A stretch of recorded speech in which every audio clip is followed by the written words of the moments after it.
This is the FlipNerd.com Expert Real Estate Investing Show, the show for real estate investors, whether you're a veteran or brand new. I'm your host, Mike Hambright, and each week I bring you a new expert guest that will share their knowledge and lessons with you.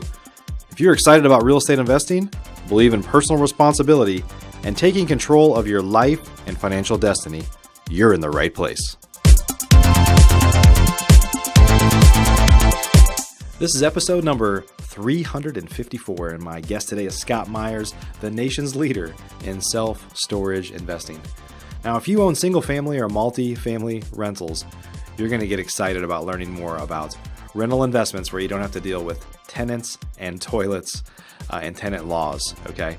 Today, we talk about what makes self-storage facilities a better investment than most other options, how the ups and downs of the economy impact the self-storage space as an investment, how to find new deals, how to get financing, how to deal with operations and management. This is an information-packed show all about investing in self-storage facilities. Out of 354 shows, this is the very first time we've ever talked about this topic, and it's pretty exciting information that I really think you're going to enjoy. So let's go ahead and get started. Please help me welcome Scott Meyers to the show. Scott, welcome to the show, my friend. Hey, thanks, Mike, for having me. I appreciate it. Yeah, good to see you again. So for those of you that are listening, Scott and I are in a mastermind group together, and that's how we initially met. I knew of Scott before that, by the way. I don't think we talked about it, but I crossed paths with you at some different expos and events over the years. Scott, I've always been intrigued by self-storage units because those things are seemingly everywhere. But before we start talking about self-storage units, maybe tell us about your background and how you kind of fell into.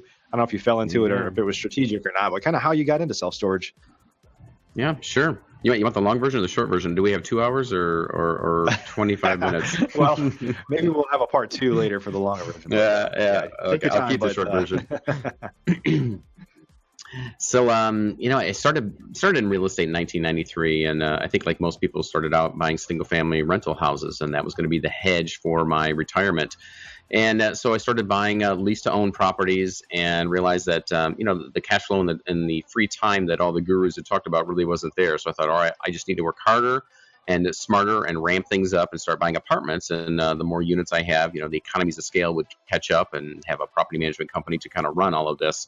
And so we grew the business we had 80 single-family houses. We had 400 apartments, and realized that all that did was really kind of compound my problems. I didn't have any more free time. I didn't have any free cash.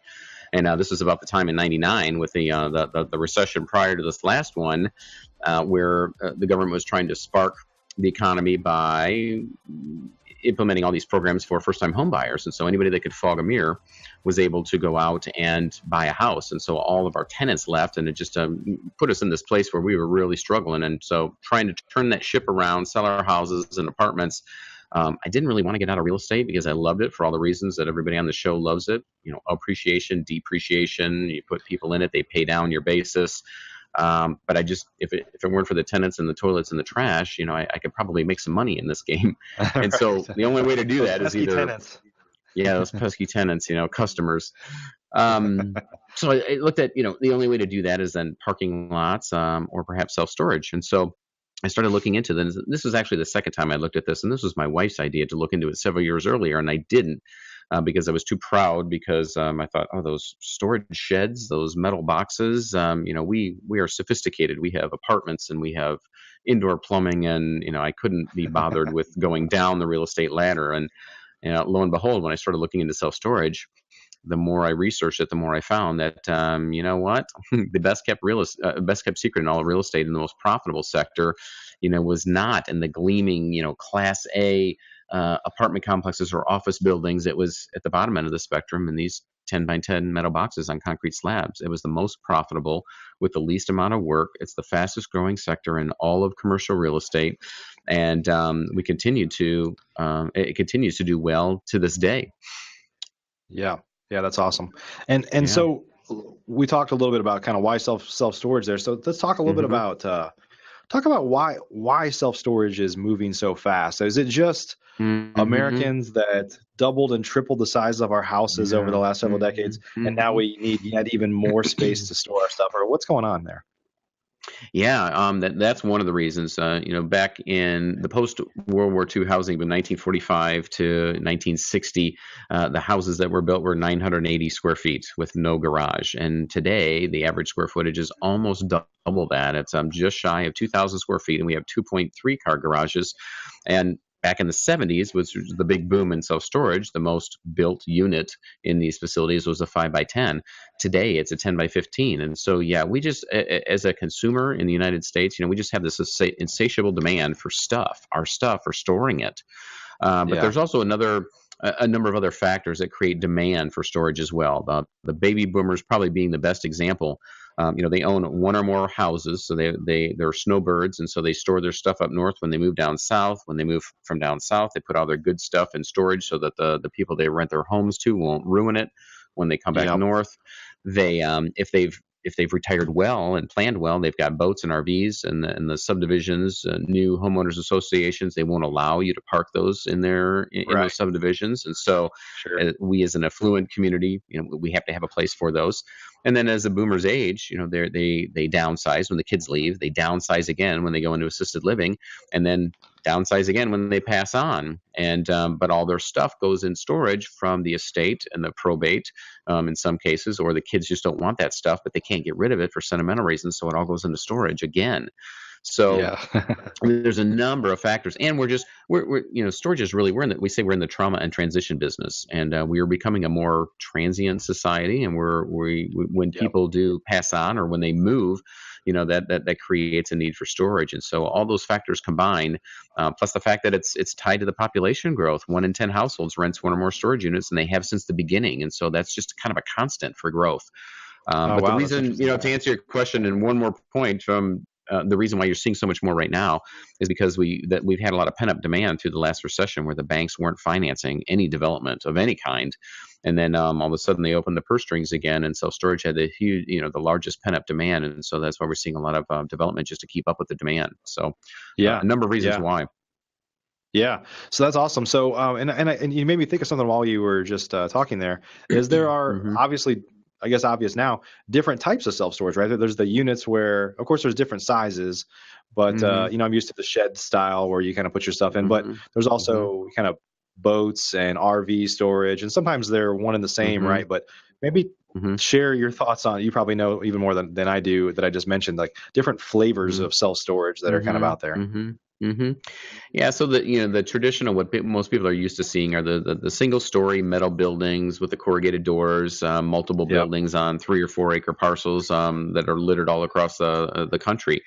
Well, then we started building buildings that were temperature controlled, and really the big guys, the REITs, the real estate investment trusts, they realized that if they heated and cooled a building, it cost them this much more incrementally to do so, and then pay for the utilities, but they could charge this much more incrementally in rent. And so they kind of drove the demand for temperature control or climate control over the past several years. And so as a result of that, then they were building the big multi-story buildings that were all climate controlled, and or converting, reusing old industrial buildings and warehouses and anything they could get their hands on that already had zoning for self-storage, so that they could be quicker to market than going through the process of developing from the ground up. So and then within those, we've got record storage. I mean, Iron Mountain is a form of self-storage, if you will, but it's of records, and so it's temperature controlled. Those boxes are barcoded and scanned, and they retrieve them and send them back and forth. There's wine storage, which is temperature and humidity controlled. We have fur and art storage, which is the same thing that needs to be protected. And then also some, high-end boats and RVs and collector cars, also in more secure locations that aren't just traditional, roll-up self-storage units, which are meant for higher valued and higher ticket items than just the traditional self-storage like we started with, which is, we have a limit of $5,000 in value we tell anybody to store there. So then they would have to go to specialty storage for those others. So there's a number of different types of storage, but then also the industry leads itself to adding on different profit centers, like propane filling tanks and U-Haul rental trucks, as we've seen, and business services and shipping services. And so there's a number of little businesses within the business that we've seen added onto and incorporated into the self-storage business as well. So it continues to evolve, and as unexciting and unappealing as it is for most people, we find it pretty exciting. Yeah, I mean, truthfully, even in I primarily invest in single family homes, but I've told people for Mm-hmm. years that hey, the most successful real estate investors have a business that's completely boring. It's operationally, Mm-hmm. and you want to Mm-hmm. you want to keep your drama level to a minimum in any business ultimately, right? Yep. Unless your business is Mm-hmm. entertainment on TV, right? So, but it's interesting because there are literally within my office here, within 2 miles of here, I know of two self Mm-hmm. storage facilities going up. One was Mm-hmm. this undeveloped little plot, just down the road here, and it looks like that's going Mm-hmm. to be 2 stories and outside. Mm-hmm. But Mm-hmm. there's one that is. It used to be like a Tom Thumb or a grocery store that then went Mm-hmm. away and just sat there for years. You Mm-hmm. drove past, and in Mm-hmm. this little shopping center, the other stores are Mm-hmm. kind of coming and going, but that main anchor has been empty for years. And Yep. Mm-hmm. I don't know exactly Mm-hmm. what they're doing in there, but they've torn the face of it off and they're just converting that. Mm-hmm. Well, that was pretty interesting because there are, I think all of us could probably identify with the area of town where there used to be some big like anchor Yeah. store, a Montgomery Mm-hmm. Wards or a Sears or Mm-hmm. Kmart or whatever, all these old stores that just kind of sit there for years sometimes because what else is going to go in there, Mm-hmm. But Mm-hmm. it's interesting Mm-hmm. that it looks like self-storage units are finding a way to kind of revitalize Mm-hmm. those big Mm-hmm. stores that have been left behind. Are you looking to change your life through real estate investing? If you're interested in either getting started or taking your business to the next level, please check out FlipNerd's private program at theinvestormachine.com. This is the most robust real estate investor coaching, networking, and mastermind on the planet and designed for your success. If you're ready to roll up your sleeves, ready to take personal responsibility for your own success, and ready to dive into a world-class instructional coaching program that provides you step-by-step instruction to help you achieve financial freedom, then you should apply today.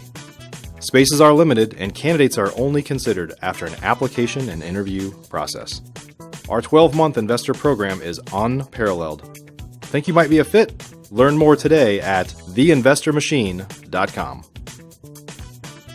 Yeah, that's more on the development side. It truly is a part of the development, and so if we look at those sites, usually they do have to sit there for years because the cost to build one from the ground up in that nice location, what we call an infill location, which is typically a retail location.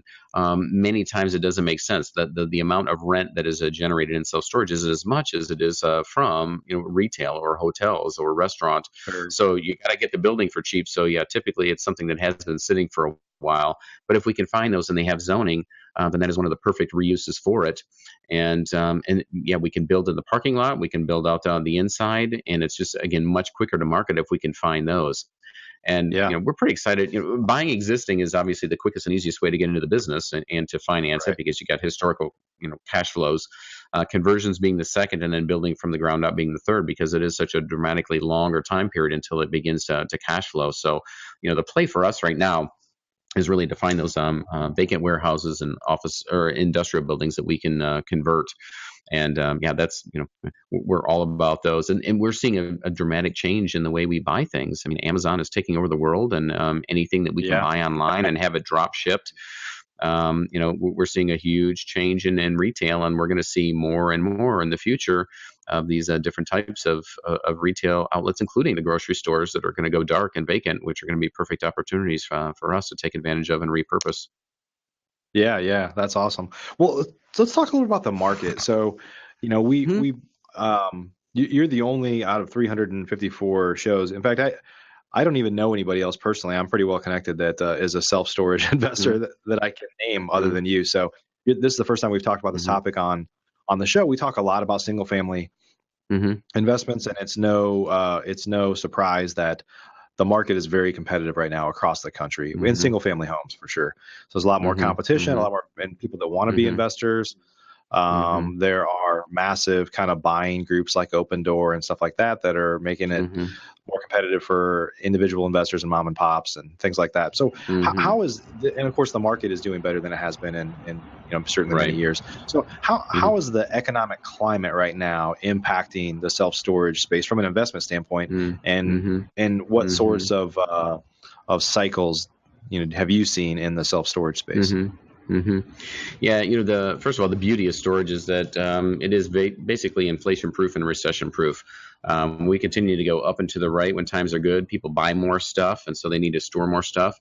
But then during a recession, it actually spikes, and we actually do better during a recession because people are downsizing, businesses are downsizing, and as I mentioned before, the development, the faucet shuts off by the banks because they're not giving money out for development or speculative types of projects, through a recession. So that creates a huge demand for storage in itself. So as an investor, if you have cash or access to equity partners or investors, that is the time to build and or to buy. But as far as the climate for somebody that is looking to get in, we cater to, and I started out as, we have two companies. I have an education company and an investment company. And when I started looking into self-storage, the best and the easiest way to get in was to look for existing and using the same techniques I used for buying my single family houses and apartments. And when I began to look around, there's a lot of opportunities around at the time, and talking with the same mom and pop owners that I was talking to when I was dealing with my small apartment complexes as well. But these days it is a little bit tougher because the market is doing well, as you mentioned, but also self-storage is doing extremely well. We're still, we're over 100% occupancy in most of the major metro areas with waiting lists. The industry as a whole is at 93% occupancy nationwide right now. So it is hot.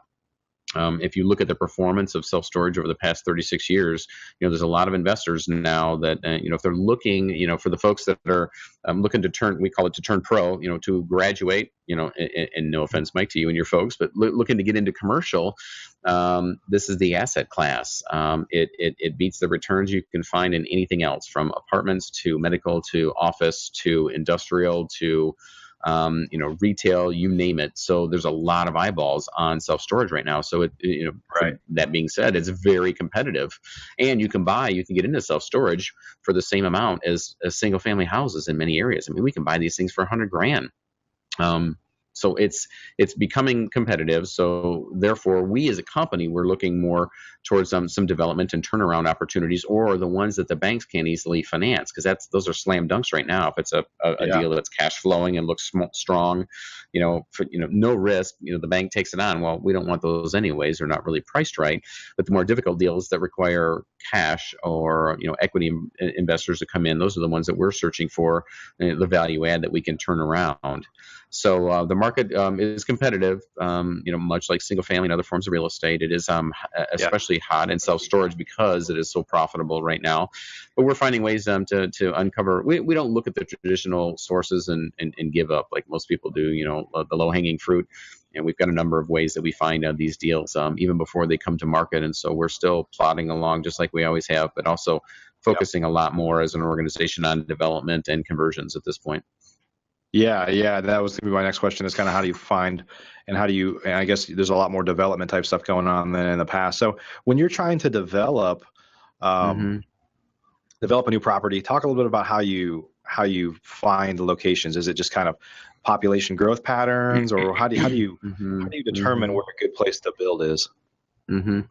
Yeah, the interesting thing about self-storage, or one of the great things about self-storage, is that your market, for the most part in self-storage, is really about 3 miles. That's about all the further that somebody travels to get to their stuff. So they want their stuff near them. Rural areas, maybe 5 miles, and then in a downtown area, about 1 mile from all the apartments and the condos. And so, when we look into a market, well, we tell our students, first of all, start in your backyard, draw a 2-hour drive radius around your house. And there's where you begin to look at areas, to focus on that are underserved. So start looking at existing facilities. Look at the websites that do have land that may be zoned for industrial or self-storage to convert, or old buildings that are, some around 50, 60, 80,000 square foot that you can buy inexpensively, that have been dark, that have been vacant for a long time, that you can pick up inexpensively to be able to convert. So at that, then we back into the market per se, and look around it within 3 miles to see, who else is there? What other competition do we have? What is the population? And then we do have some formulas, and we do have some equilibriums that we look at in those markets in terms of the amount of square footage of self-storage compared to the population, so that we can fairly accurately predict what the demand is going to be and whether this project will succeed if we introduce more self-storage into the marketplace, given the population within 3 miles. Yeah. And so talk a little bit about I know there's different franchise concepts out there, right? Or some licensing concepts, and then most are independents, I would assume at this point. But maybe talk about what you teach, what you do, what maybe some of the pros and cons are of your different options from that regard. Sure. Yeah. So when I began looking into the business, there was one franchising company out there for self-storage, and so I contacted them to see what they offer. And very similar to like a Subway, which is probably what most people recognize and know. Right. They would give you the systems to run the business. A human resource manual, the operations manual, everything. Here's the vendors that you buy your meat from, that you buy the lettuce from. Everything all set up in terms of a business, and then operations. Here's how you run it. Then once you have purchased your facility, here's the lease that you use, and here's how you create this sale. This is the best ways to manage your facility. Property management software. Everything on a setup, and then how to run it from there on out. And they were charging traditional franchise fees, which are 125 to 200,000, and then 6 to 8% royalties. But if you look at the benefit of a franchise in like a Subway, well, that comes in the repeat buying over and over again. Their regional marketing, that drives traffic to any Subway. And I got to thinking, well, first of all, this is self-storage. We set it up once. And if you create an operations manual once, and we market to try to beat everybody else at a 3-mile radius, not national advertising, I don't really see the benefit of that franchise model. Sure. Yeah, so essentially what we did is we said, well, we'll create this on our own. Then I got trained in all the operations pieces, and then as we got the business started, just followed Michael Gerber from the E-Myth and set up all the systems in our own business. Took what we had in the industry, built our own, and created our own franchise. And then after we had done that successfully several times, being in the real estate business and running a local real estate association, we started teaching people how to do this just in like Saturday workshops.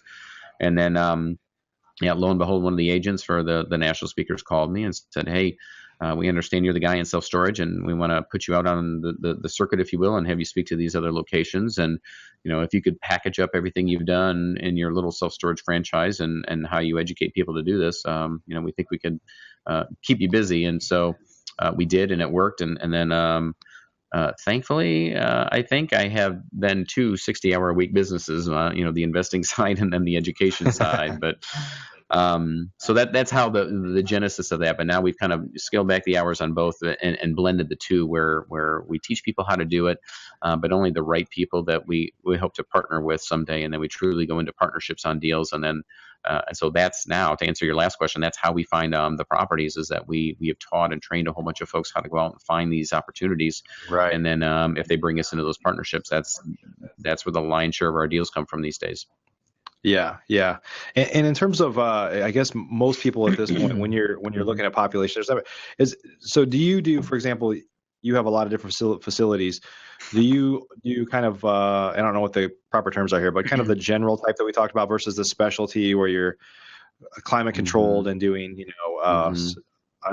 all these years I've just stored my furs in my own closet. I didn't know there was actually a forced fur storage. Yeah. No, but my point is, are you more prone to just stick with general self-storage versus getting into specialty stuff, and the specialty people tend to be only specialty people, or how does that kind of work out? Yeah. If we will look at the market for adding those, if you're talking about the traditional single-story metal buildings, that is really a function of, the market and how far you get away from the downtown area. As you get into those secondary markets, that seems to work for the construction and the cost and the amount you can charge for rent, given the median income in that market. It's only when you begin to come a little bit closer that you look to you're going to pay more for land or buildings, and so you need to go up. And if you're going to go up, then it needs to be climate control and temperature control. And do people really need that? Not in all cases. But again, we've kind of educated them that temperature control or climate control is what you need. So that is really becoming more of the norm. Now, when it comes to the true specialty items like wine storage and record storage and even U-Haul and office centers, then we do another little minor market study to see, okay, well, we know what the population looks like in the demographic that utilizes all those forms of storage. how much square foot do we dedicate to that within our facilities, and do we do that at all? Does it even make sense? And so it's kind of a secondary market study that we do to take a look at the demographics to see if it even makes sense to add those. And sometimes some of them are very easy to just add a small amount of square footage to see if it works, and if not, no harm, no foul. Yeah. Yeah. Well, let's talk about the financing of these units. So I'm sure it's very different. Like you said, if you kind of said in passing a few minutes ago that if you're buying an existing unit, well, it's a business, right? So you can see historical cash flow and stuff like that. So probably a little bit easier to get financing, I'm assuming, than development. But just talk about how hard it is to get financing, or what the differences are maybe from single family and other things based on whether you're buying or developing. Yeah. Well, hard is definitely not the word. If you can't get financing for a self-storage project right now, you're not trying very hard. This is the darling of all banks right now. It has a 0.24% loan default rate. I mean, these things, they cash flow extremely well. They are recession proof. They do better during a recession. Obviously, they do well during good times. And so, if you compare all the asset classes in real estate right now, self-storage is at the absolute bottom. It's very rare that they fail. My banker says to me, he said, we love self-storage just because, we can wrap our heads around it, and we've looked at the failure rates on these things. It's almost, minimal. He says, basically, you could be a brain dead moron and run these things and they won't fail. And so he shook my hand. I said, I don't know if I should take that as a compliment or your overwhelming faith in me. Yeah.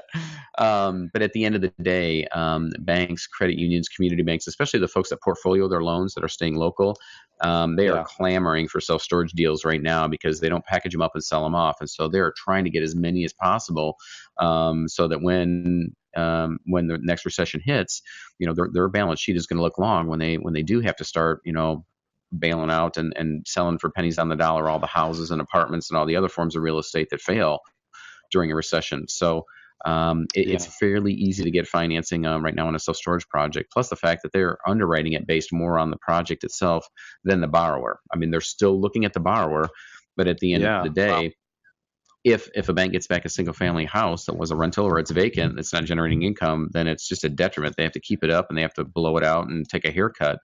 Whereas if for whatever reason, if they have to take back a self-storage facility, they'll take it back into receivership, put a property management company in place, and they'll generate cash flow until they sell it off.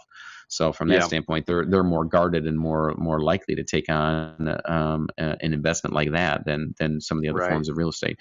And I'm not trying to beat up or sound like I'm against single family houses or the options of that. I'm just somebody who's been from all of these asset classes. I went virtually bankrupt and came that close in apartments and houses. And so when I was looking into other asset classes in real estate, self-storage was just the easiest to finance for all those reasons. And so my credit was bruised and my cash flow was limited. And I found that this was the easiest path to get in because banks and private equity investors and partners were seeing how well these properties were doing, and they're literally were and still are throwing money at us to do these projects.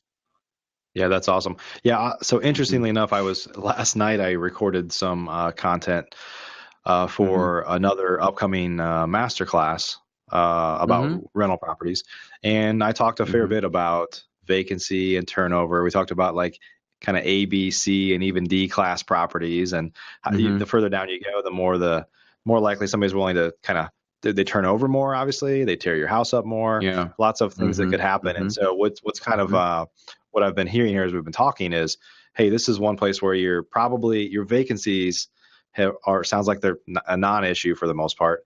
In terms of evictions and stuff, I was even just thinking about this with evictions. Like you have, some markets around the country, it's very difficult to evict people. In Texas, it's pretty easy. In some states, it's pretty easy. You can get people out fairly quickly. But with and I'm guessing the rules are different for single family in different states as well. But talk a little bit about that, because I think it's probably pretty cut and dry, right? If you don't pay, you have a very short period of time, and then you're locking their facility and maybe selling their assets to try to recoup your losses. Maybe talk about how that works. Yeah. So you did pay attention to the masterclass we did. Yes. Of course. Yeah. So by the way, for those listening, Scott created a masterclass for us. We have in the FlipNerd Lab. This is for elite members. if you're a FlipNerd Elite member, we have a masterclass that is called Self-Storage Riches. I think we call it the New Gold Rush or something like that. But if you go to flipnerd.com/lab, there is a training course in there that I don't have it up in front of me, but it's probably between 90 minutes and 2 hours of great content of Scott sharing how to get started in multifamily or in self-storage real estate investing. So, but yeah, so that's I've been thinking about how, because all of our problems we have a rental portfolio, all of them are around turnover and evictions and all that stuff. So talk about that a little bit. Well, that was really the turning point for me when we bought our first self-storage facility. I mean, I as I looked into the industry, I thought, man, this is fantastic because we have the protection of the lien laws versus eviction laws. So eviction laws protect, as we all know, the tenant, and lien laws in self-storage, because it's industrial and it's called self-storage, which means that we don't create what's called a bailment, which means that we don't take possession of that unit. We don't have a key or access. Therefore, we place a lien on those units since we do not have access. So rent is due on the 1st. We have a grace period until the 5th of the month. On the 6th, rent is officially late.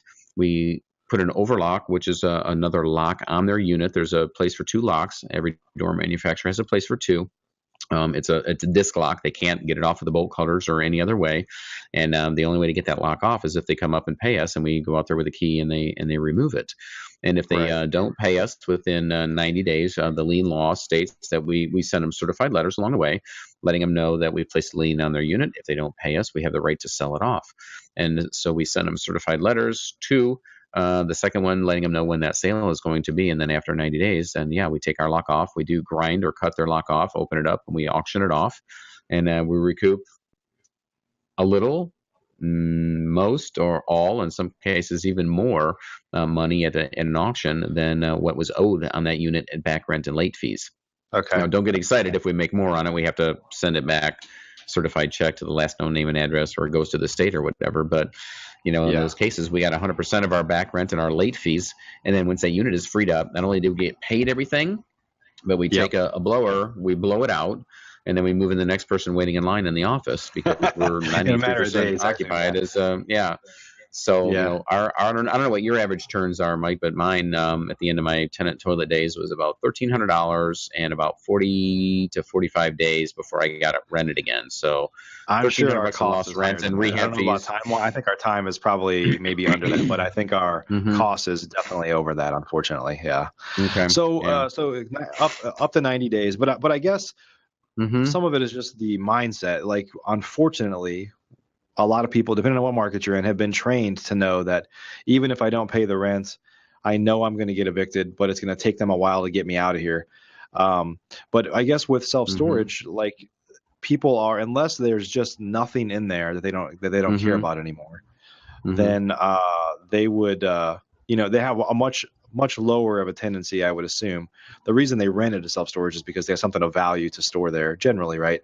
And then they're much less likely to not pay. They would rather just get it out of there and just maybe terminate their lease or whatever, right? Than just try to get by with, because you can lock them out.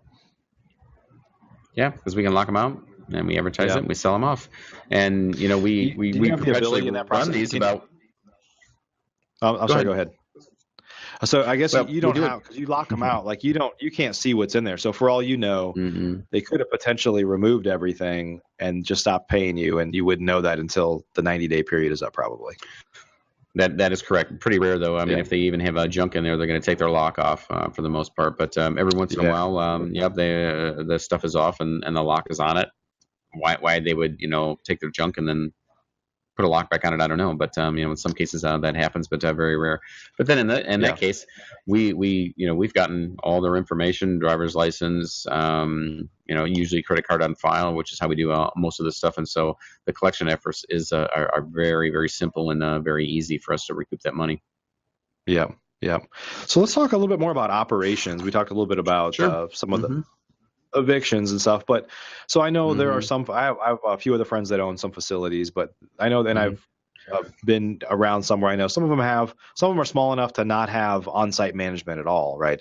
And then some do have on-site management. Probably a lot of yours and a lot of the bigger ones do. But just talk about kind of the operations and how some of that stuff is different from, let's say, traditional property management. Yep. Well, so first of all, the ratios are a little bit different. I don't know how you run your organization, but when we had apartments, the ratio is one person working 10 hours a week for every, oh my gosh, how many was that? Every 100 units, I think. I forget what the ratio was in apartments now, but in self-storage, it's basically 10 hours a week roughly for every 100 units that you have. And so you need to get up to about 400 units before we would have a full-time property manager. Whereas Wow. it'd be considerably less than that in apartments and houses because of all the work that goes into that. So very, very less labor intensive.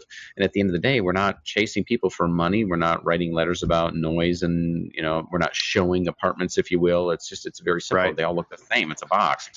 So the smaller units are a little bit easier to manage. However, if they're really smaller facilities, I should say, with a smaller number of units, and that you may have to manage those on your own, or get a retired person with a cell phone on their hip. But there's just really not much to it. I mean, they answer the calls, they go and they open up a door, and they show them the unit, and then they fill out the paperwork. People don't shop looking for the best school system or a better, nicer, bigger house. I mean, it's it. This is usually Right. mom is the one who's given the task of renting a unit. So as long as you make an appointment, first of all, you answer the phone. You make an appointment, show up. It's clean. It looks secure. They have one available. She should not ever leave that property without renting a unit. Right. So that's just the basics of it. Now, as far as managing it on a regular basis and keeping me out of the business, we have property managers that are on site. They are also employed by property management companies. And so we own facilities all over the country. And I know a lot about managing a self-storage facility, even though it's not that difficult. There are some intricacies, but that is not where the money for me is made. It's directing the property management companies to move the needle and telling them what to do, although they know already what to do. But hiring the best in the markets in which we're operating in, they know the markets the best. They know what to do, and so we turn them loose. So you outsource all that, it sounds like. All of it. Yep, 100%. There's only one building in which I self-manage, and I have a person here full-time, and that's the building I'm operating out of right now. And it's an industrial building that's 200,000 square feet that we also converted to self-storage, but we have offices and cold storage and warehouse, and so we need to have one person here on site to manage this. And there's no reason to hire a company to do that. But all the others that we have around the country are all done by third-party property management companies.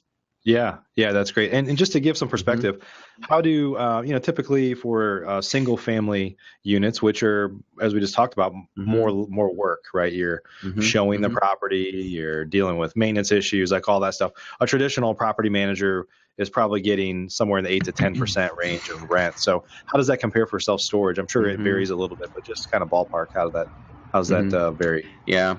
We're in the 5 to 6% range. 5% is pretty much standard in the industry, and to get the rock stars, we're paying about 6%. Okay. And then do those property managers also kind of handle marketing? Like if you're near a neighborhood, like actually, sometimes we get postcards or we get other flyers in the mail or things like that. I mean, do they handle that too, or is that something operationally that is typically the owner's responsibility? No, that's typically theirs. And so, again, we employ the property management companies, and most of what we do right now is really web-based. So we found that 70% of all of our rentals last year were initiated by a search that started on a smartphone. So, and most of the rest were somehow online. So whether it was on a laptop or on an iPad, because this is a commodity and it's a needs-based decision. So when you have trauma, you have transition in your life, you're going to look online when you need storage. You're going to find something that's the closest to you. You're going to call them sometimes from the parking lot if they answer the phone. Hey, here's what I got to store. Well, I think that might fit in a 10 by 10 or a 10 by 15. We've got 2 left. Why don't you come down, take a look at it? And we got a special going on right now. So they come down, they take a look at it, and I got 1 left. Do you want it? Move them in. And I don't want to say it's as simple as that, but that is as basic as it is. It's really important to have that web presence. Once a year, Public Storage, even the biggest of all the self-storage facilities, the REITs, they only advertise on TV once a year, and that's in spring.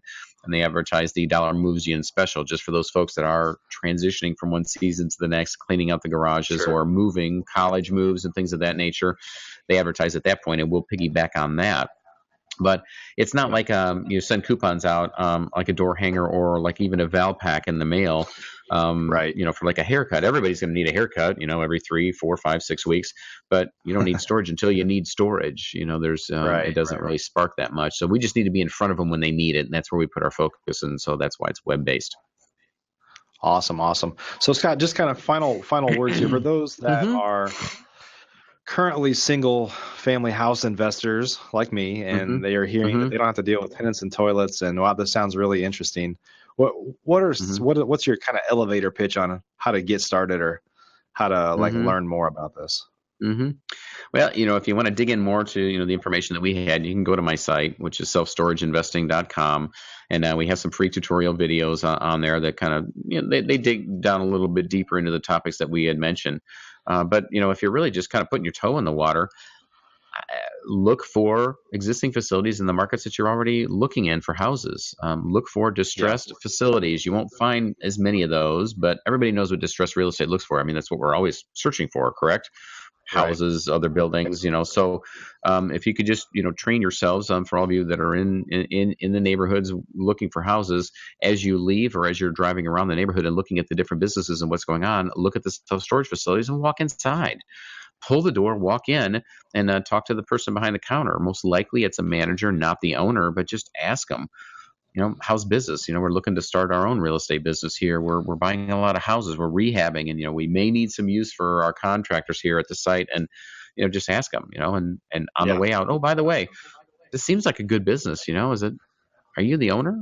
Have you ever considered selling it? Has the owner ever considered selling it? So just that's one way of starting. But if you have an itch to take it a step further, then look at the pieces of ground that have the old weathered broker's sign in the middle of it, or those old broken down industrial buildings and warehouses and the dark Kmarts and grocery stores that are around. And same thing, find out who those owners are. Use the same searches that you're using to find the owners for your houses or your virtual assistants. Have them track those down and see who owns it and what it can be purchased for. Now, you wouldn't know what to do with it until you had a little more training, but at the end of the day, that's how you start to get into it is, to understand what's available. I guess if you found out that they had plenty of, I guess if you found out they had plenty of units available, meaning they've got a fair bit of vacancy, that's probably a big sign of distress for those folks, as considering that sounds like your vacancy levels are non-existent for a well-run one. So that's probably a first sign is like, do you have any availability? And they're like, oh yeah, half this place is available.